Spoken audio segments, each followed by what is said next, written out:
Okay, here's the latest. I got the tank and the seat off, which wasn't hard because it wasn't even screwed on.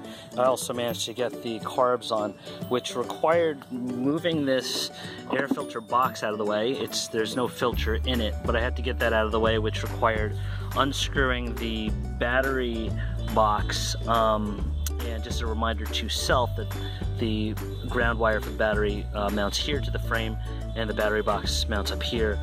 There are two parts. There's a fuse box and this thing. Is that a regulator? I don't know. That also slots onto the battery box and it's just kind of hanging out there. And then on the other side we have the rectifier, which I also had to loosen up in order to give enough room to that air filter box. But anyway, so we have the carbs out. The manifolds look like they're cracking up here. I don't know how big of a deal that is because I don't know if that may or may not cause a vacuum problem. But pretty much every bike I've ever gotten has required at least one new manifold.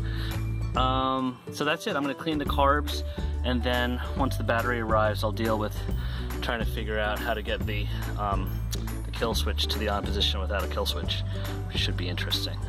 I guess I'll give this a little clean. I try not to clean too much, but I should just dust this stuff off. There you go. Okay, I got that rear fender and the taillight assembly off. That's definitely going to have to be replaced, and I'm not worried too much about it because I do have a replacement in my parts bin.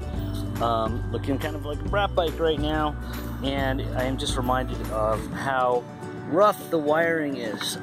Pieces like this seem to indicate that maybe a mouse got in there or whatever, but there's such bad sort of like electrical work that I'm just going to have to sort of go through the wiring diagram and check out the entire system. I mean, look at that, it's nuts.